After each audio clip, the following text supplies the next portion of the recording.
Oke, kita lanjutkan ya. Setelah tadi terputus, ini prinsip-prinsip pemilihan.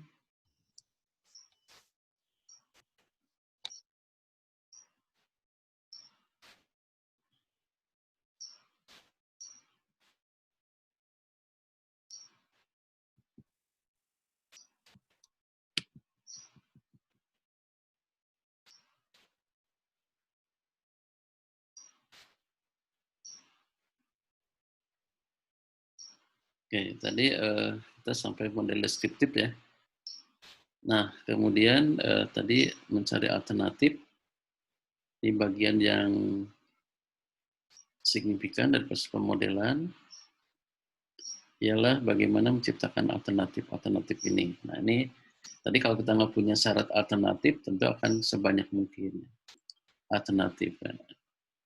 Memang mencari alternatif juga ini perlu kreativitas dan proses mencari yang membutuhkan waktu dan biaya. Artinya tentu harus kalau di perusahaan kita misalnya mau mendirikan bisnis baru atau membuat bisnis baru. Ini harus dikaji dulu ya. Dikaji dulu. Nah, tidak cukup satu bisnis tapi harus ada beberapa bisnis ya sebagai alternatif. Oke, kemudian memperkirakan keluaran dari masing-masing alternatif. Untuk mengevaluasi dan membandingkan alternatif yang telah diperkirakan, nah diperlukan atau perlu untuk meramalkan keluaran-keluaran yang akan dihasilkan oleh setiap alternatif. Tadi misalnya kalau kita mau punya bisnis baru, masing-masing bisnis itu nanti akan menghasilkan apa. Kemudian mengukur hasil atau tingkat pencapaian tujuannya. Ya. Nah, ini juga perlu dibuat agar kita bisa melihat nilai suatu alternatif dilihat berdasarkan kemampuannya untuk mencapai tujuan. Seperti misalnya kalau PT KAI membuat anak perusahaan, kan ada sekarang itu ada yang udah lama ada KCI, Kereta Komuter Indonesia, itu sekarang yang masih menghasilkan untung. Ada juga kereta api logistik yang baru berapa tahun ya dibangun, itu juga sudah menghasilkan keuntungan. Tapi ada beberapa perusahaan atau usaha yang belum menghasilkan untung. Ya. Nah ini harus harus kita bisa perkirakan ya, kira-kira hasilnya seperti apa. Bisnis PT Pos juga sama, misalnya sekarang harusnya bisnis paket ini menjadi bisnis yang diperlukan di kondisi kapanpun, terutama kondisi saat ini. Yang harusnya itu bisa diperkirakan juga bahwa itu salah satu bisnis yang akan hidup terus ya. Saya pernah baca di Pacific Asia itu pada tahun 90, di situ sudah diprediksi ke depan itu ya tahun 90 udah ada di analisis dikaji bahwa ke depan itu yang akan berada di jalanan itu adalah mobil-mobil yang mengangkut atau mengirimkan barang. Jadi orang hanya perlu duduk di rumah untuk belanja maupun untuk bekerja di kantor. Nah, itu sudah terjadi sekarang. Apalagi dengan kondisi pandemi seperti sekarang, di jalan itu yang sekarang mungkin kita lihat adalah banyakkan mobil-mobil box. Mobil box, kemudian angkutan yang lain termasuk sekarang ada Gosen. Itu yang ada di jalan. Nah, orang-orang itu akan berkurang berada di jalan. Jadi itu sudah terjadi sekarang. Itu tahun 90 sudah diprediksi. Nah, maka bisnis-bisnis seperti PT Pos yang pakai tadi harusnya antisipasi itu. Nanti ke depan akan seperti itu. Kemudian bisnis JNE itu yang mengambil peran dominan sekarang ya, apa-apa JNE untuk belanja online itu mendapat untung yang cukup besar ya. Dulu waktu saya ngerjain proyek di PT JNE itu masih omsetnya 600 miliar. Tahun depannya lagi itu 2009, 2010 targetkan 1 triliun, sekarang sudah lebih dari 7 triliun per tahun. Ya. Nah, jadi kalau bisnisnya sudah tadi ya, orang bisa memperkirakan kalau di masa depan, tentu terkait dengan teknologi dan kondisi lingkungan, maka akan mengembangkan bisnis yang memang menjanjikan gitu ya. Nah, kemudian ada skenario. Nah, skenario ini juga penting ya. Skenario itu terkait dengan pernyataan tentang asumsi mengenai lingkungan operasi dari sistem tertentu pada waktu tertentu. Contoh misalnya, kalau PT Pos mau ngirim barang ke Jakarta atau ke seluruh Indonesia, itu kan bisa menggunakan moda transportasi yang ada, baik pesawat maupun kereta api, atau melalui kendaraan sendiri, misalnya trucking ya. Nah, Pos dulu bahkan sudah merencanakan membeli pesawat. Nah, dulu saya sampai membayangin nanti di atas itu ada, di langit itu ada pesawat berwarna orange, karena warna Pos orange waktu itu. Tapi itu tidak terjadi. Mungkin ada perubahan asumsi yang lain.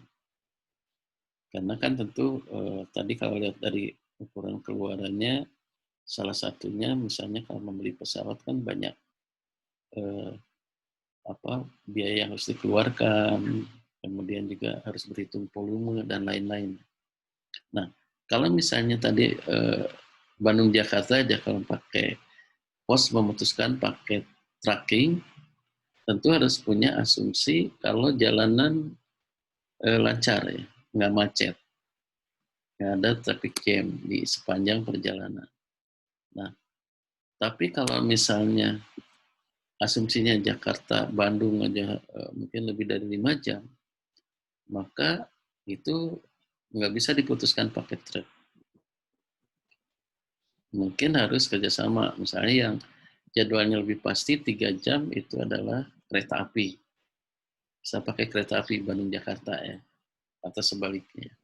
Nah, skenario ini sangat mempengaruhi keputusan kita.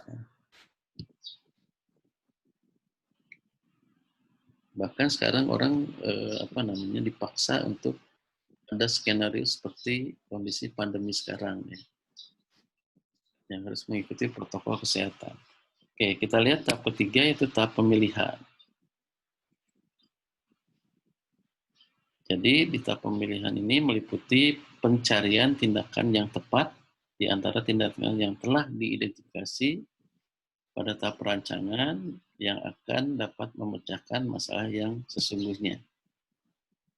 Nah, untuk model normatif kita bisa gunakan model analitis atau membandingkan satu dengan yang lainnya secara mendalam.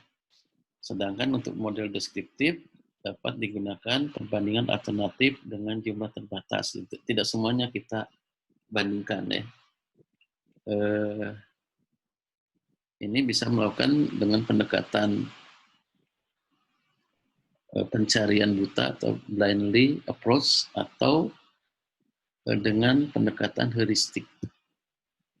Nah, ini tahapan pemilihan dari alternatif tadi ya.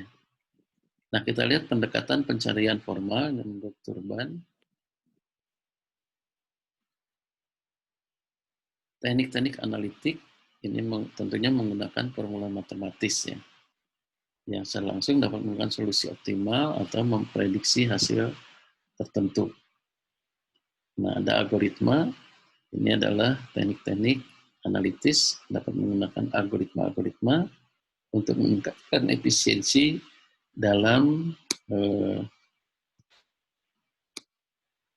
pencarian alternatif. Kemudian ada pendekatan pencarian buta atau blind search.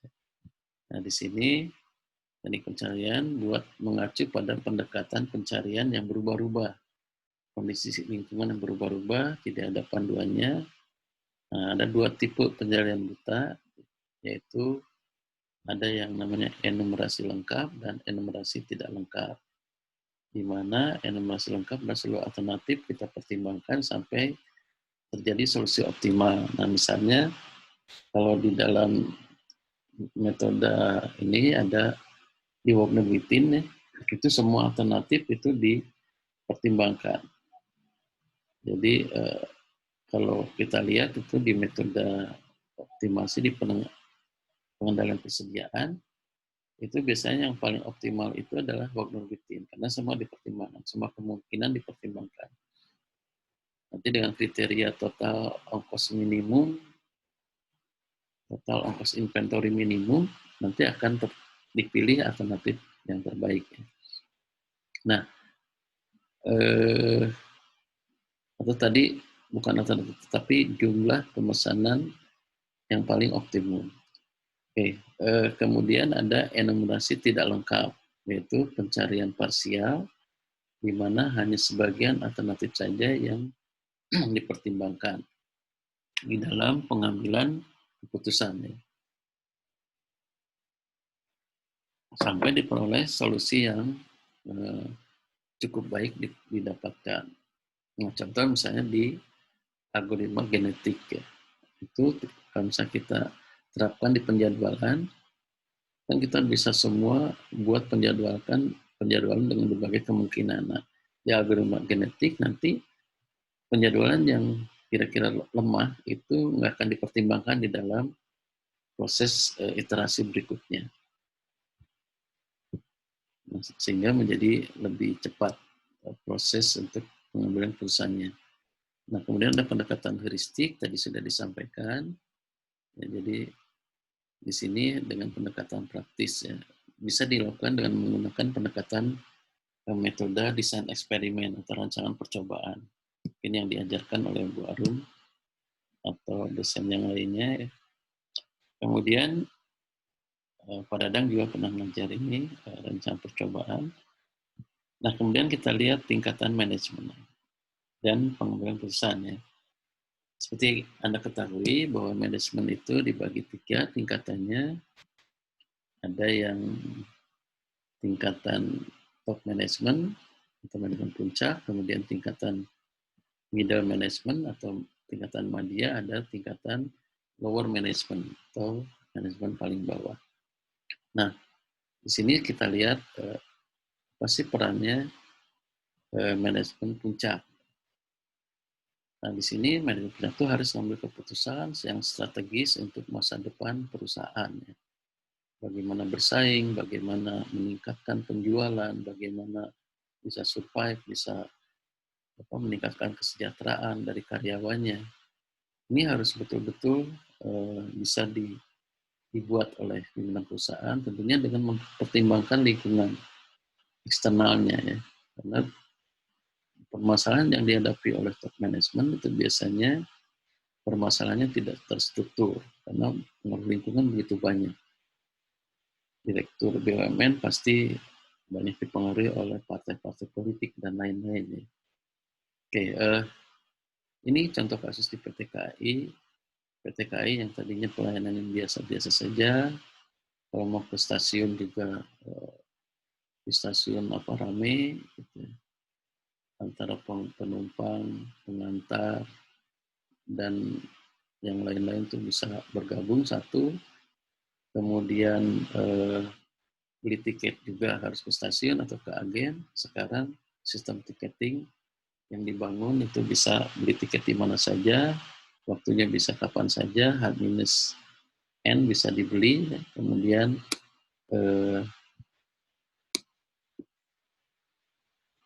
stasiun juga jadi nyaman, ada sistem boarding, ada tenan-tenan yang bergabung, seperti di Jakarta ada di Gambir itu ada Starbucks, KFC, McD, bahkan ada tenan-tenan yang lain yang ikut bergabung karena menarik bisnisnya sekarang menjadi banyak orang yang ingin menggunakan kereta. Dulu sangat susah kita mencari tiket kereta sebelum pandemi, termasuk saya, terus teman-teman di pensiunan kereta api juga suka kesulitan kalau terutama weekend, nggak bisa mendadak. Nah, biasanya di level top ini ada eksekutif coaching, dia ke level vice presiden, yang lain-lain, termasuk ke direksi yang lain. Nah, ada change management, kemudian leadership, delegation, empowerment, dan lain-lain. Ini yang dilakukan sehingga PT KAI bisa berubah ke arah yang seperti sekarang. Ya. Walaupun sekarang dalam kondisi pandemi, rugi bisnis kereta api ini. Jadi satu perjalanan ya, kereta api jarak jauh itu butuh biaya operasional 50 juta. Jadi kalau misalnya penumpangnya hanya 20 juta, maka PT KAI harus nombokin 30 juta. Tapi itu kan harus diputuskan. Jangan sampai pelayanannya berkurang karena rugi, tapi nanti penumpang akan pindah ke moda transportasi yang lainnya harus dijaga. Ini nggak mudah menurut perusahaan juga. Oke, kemudian di level middle ini ada lebih banyak berurusan dengan atau berhubungan dengan perencanaan taktis, yaitu menentukan bagaimana melaksanakan pekerjaan dengan sebaik-baiknya dan penguasanya. Nah, contoh di KAI juga ketika ada kebijakan sistem boarding, mereka semua diturunkan ke lapangan untuk membangun kepercayaan masyarakat bahwa sistem ini lebih bagus, kemudian juga mengatasi orang-orang yang memang biasanya dapat fasilitas ketika ada sistem boarding, itu mereka harus mengikuti prosedur yang sudah ditetapkan agar lebih tertib dan pelayanan menjadi lebih baik dan tidak membeda-bedakan antara penumpang satu dengan yang lain. Nah, biasanya di level middle ini lebih banyak ke problem solving. Kemudian ada team building, ya, dan bagaimana pelayanan dilakukan. Bisa dibayangkan kalau misalnya ini tidak terjadi, sebagus apapun direksi, tentu pelayanan kereta api akan seperti itu juga. Ya.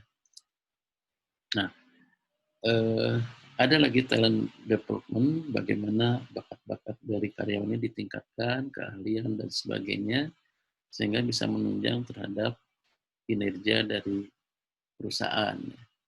Kemudian juga ada manajemen kinerja. Ya.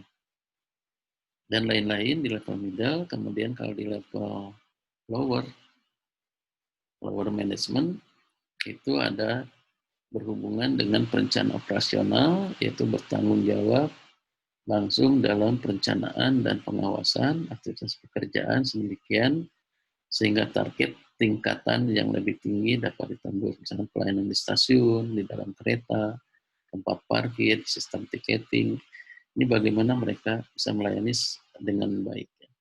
Nah, di sini biasanya ada emosional, intelijen, dan coaching for performance. Jadi bagaimana motivasi dibangkitkan supaya bisa memberikan pelayanan yang terbaik untuk seluruh konsumen. Oke, berikutnya kita lihat ini pendekatan kontingensi. Ya. Jadi di dalam mengambil keputusan itu tidak semua keputusan kita tuh harus digeneralisir, harus sama keputusannya. Termasuk di keluarga, keputusan buat anak tidak semuanya harus sama. Anak yang besar, yang kecil, tidak semua harus sama. Nah ini disesuaikan dengan kondisi masing-masing. Ya. Begitu juga di perusahaan. Nah ini pendekatan organisasi disesuaikan dengan kondisi di mana suatu organisasi atau unit organisasi itu berada. Tergantung kepada siapa manajernya atau pimpinannya. Nah, jadi tergantung juga terhadap waktunya. Jadi misalnya kalau di PT Kereta Api mungkin standar pelayanan yang terbaik di Daup 1 Jakarta dengan di Daup 2 Bandung, Daup 3 Cirebon, Daup 4 Purwokerto, Daup 5 Semarang, Daup 6 Jogja, Daup 7 Madiun, 8 Surabaya, dan seterusnya, itu masing-masing tentu punya kondisi yang berbeda. Nah, jadi pendekatan kontingensi itu adalah pendekatan yang menyesuaikan dan kondisi pada saat itu dan juga kondisi di lingkungan tertentu. Nah, faktor dan kendala situasional atau dengan kata lain, manajer harus mempunyai pengetahuan tentunya tentang teori manajemen. Tidak bisa kekeh dengan pendirinya dia. Dia harus bisa beradaptasi dengan lingkungannya, dengan teori manajemen yang ada, dia harus melakukan pendekatan yang tepat. Kemudian sikap yang merefleksikan hal tersebut baik secara teori atau bergantung faktor situasional yang sangat berguna untuk kondisi tertentu. Dan juga keterampilan untuk mengidentifikasi, menganalisis, dan mengoleksi situasi yang kompleks. Nah, ini setiap orang beda-beda ininya ya, pendekatannya. Kalau orang itu mampu melaksanakan atau mengambil keputusan pada kondisi-kondisi di lingkungan dia bekerja, maka dia akan bisa mengambil keputusan yang tepat. Ya. Termasuk bagaimana berhubungan dengan lingkungan eksternal. Teman saya, dia bisa ketika dia ditugaskan di Medan, dia bisa berhubungan dengan, maaf ya, ada mafia Medan. Waktu itu ya, mungkin tahun 2000 sekian. Sehingga ketika dia bisa diapresiasi oleh kelompok tersebut, maka urusan-urusan dia akan menjadi lebih lancar. Ketika dia ditempatkan di Madiun, dia juga bisa membuat usulan-usulan yang memang dibutuhkan di Madiun sampai level menteri dia bisa yakinkan bahwa itu solusi yang terbaik. Nah, sehingga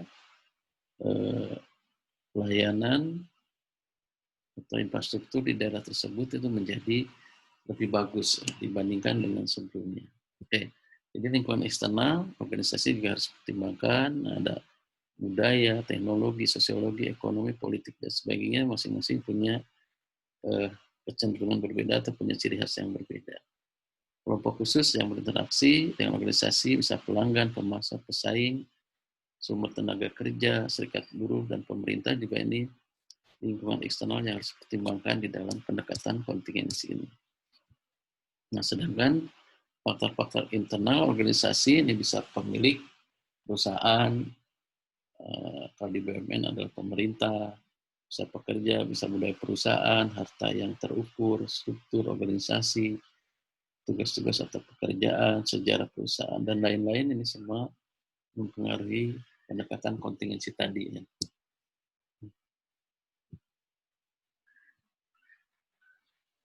Oke, kita lihat berikutnya ini peran manajemen. Nah, ini mungkin slide terakhir, yang berikutnya Anda bisa baca ya.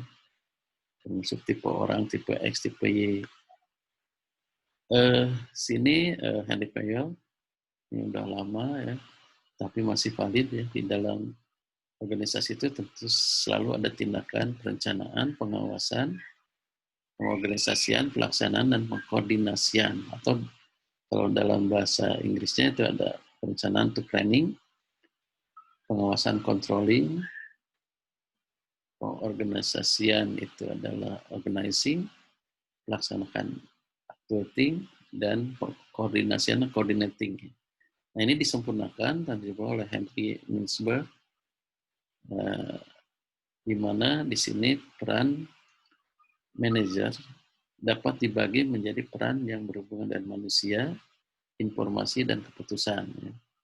Nah, peran yang berhubungan dengan manusia ini adalah manajer sebagai figur pimpinan, tentu berhubungan dengan tugas-tugas seremonial dalam jabatan sebagai manajer. Kemudian sebagai pemimpin dia harus mampu membawa orang-orang yang ada di bawahnya untuk membawa ke tujuan organisasi. Seperti PT Kereta Api, ya, Pak Yonan wakil dirutnya, dia bagaimana merubah orang-orang untuk memberikan pelayanan yang terbaik dari PT Kereta Api untuk penumpang, seluruh penumpang. Nah, sehingga semua bergerak menghasilkan pelayanan yang terbaik dari PT KAI. Hasilnya kita lihat sekarang. Gitu ya. Kemudian dari sisi peran perhubungan, yang merupakan penghubung antar bermacam-macam tingkatan organisasi dan sebagai penghubung antar organisasi di dalam satu tingkatan organisasi yang mampu berkomunikasi dengan baik tentunya.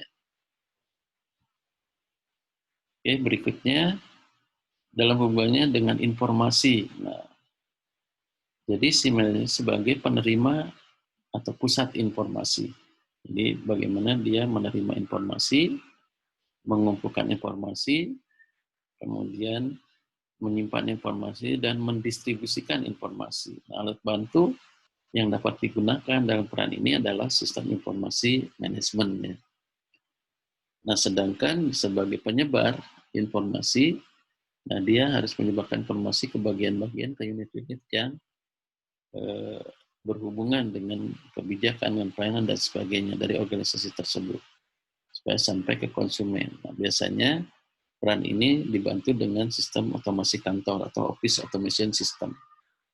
Nah, kalau sebagai pembicara, tentunya dia harus bisa menyampaikan informasi keluar dari unit kerja atau organisasi. Nah, dia harus bisa menjelaskan semuanya. Nah, kemudian dalam hubungannya dengan keputusan, pertama, dia sebagai wirausaha atau entrepreneur adalah orang yang memulai suatu usaha dan mengembangkan menjadi suatu hal yang nyata dengan asumsi banyak risiko yang harus dihadapi dalam melaksanakannya. Nah, jadi seorang manajer itu harus mampu menciptakan bisnis-bisnis baru atau menjalankan bisnis baru dengan cara-cara yang lebih baik sehingga bisa meningkatkan penjualan. Ya. Dan dia juga harus berhitung risiko-risiko yang dihadapi. Ya. Nah, kemudian tugas menangani gangguan atau masalah berhubungan dengan pengawasan atau controlling. Kemudian tugas mengalokasikan sumber daya berhubungan dengan perencanaan. Dan tugas sebagai perunding untuk mengharuskan manajer agar dapat mempertahankan pendapatnya. Nah, itu mungkin materi hari ini. Jadi yang lainnya Anda bisa lihat di materi dalam bentuk PDF ya. Tugas juga jangan lupa dikerjakan.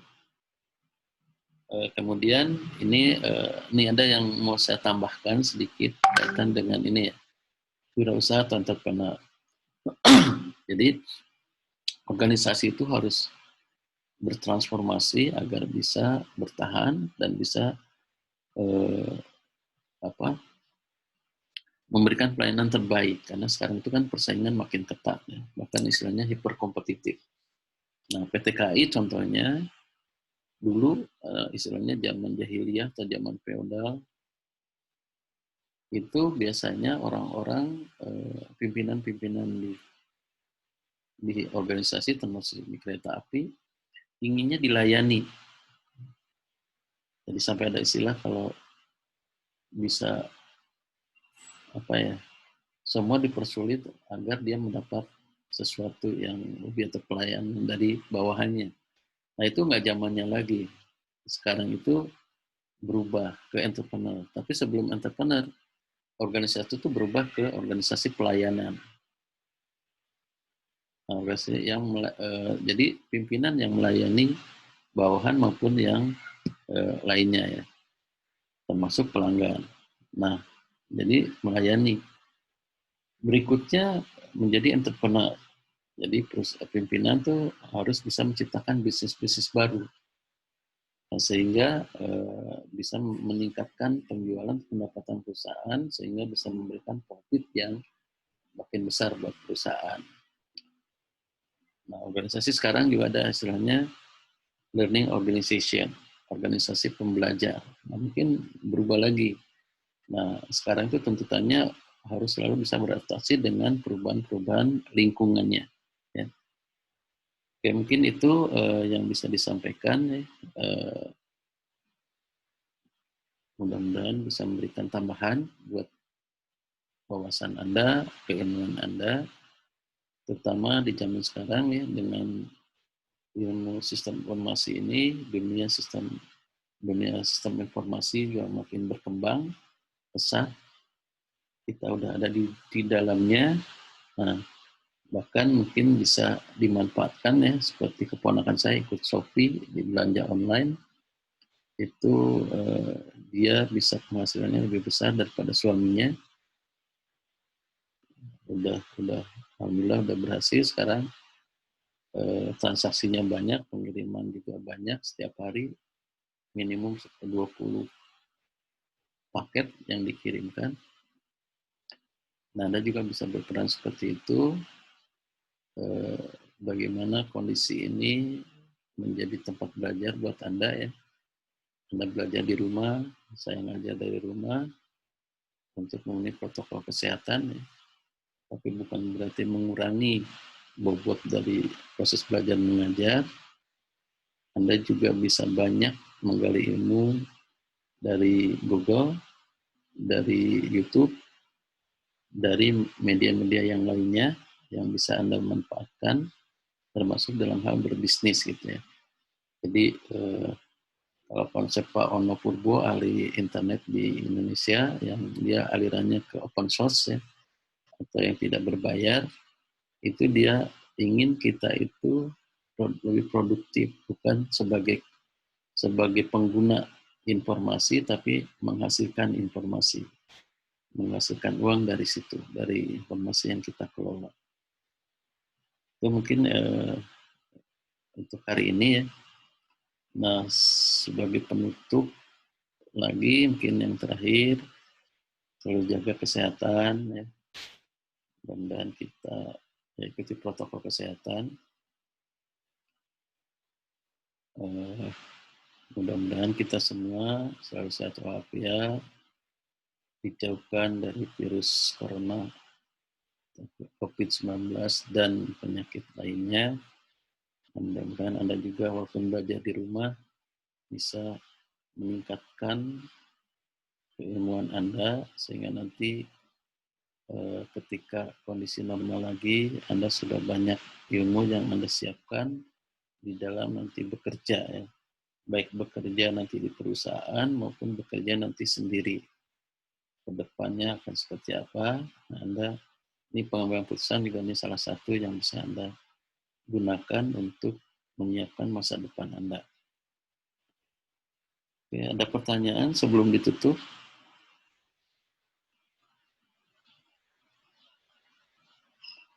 Ada pertanyaan nggak sebelum ditutup?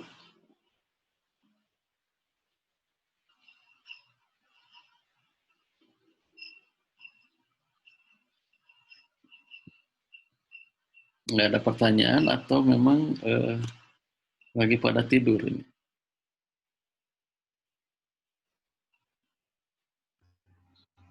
Cukup, Pak. Cukup. Oke, jadi dimanfaatkan ya upaya-upaya yang telah dilakukan supaya Anda kan Anda bayar uang kuliah ya, jangan sampai nanti nggak dapat ilmu apa-apa gitu ya. Jadi walaupun belajar online, tetap Anda harus bisa menyimaknya sebagai tambahan ilmu buat Anda ya. Oke, kalau nggak ada pertanyaan, kita tutup kuliah hari ini dengan sama mengucapkan alhamdulillah.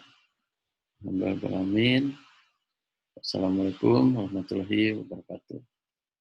Waalaikumsalam warahmatullahi wabarakatuh. Waalaikumsalam warahmatullahi Waalaikumsalam wabarakatuh. warahmatullahi wabarakatuh. Waalaikumsalam warahmatullahi wabarakatuh.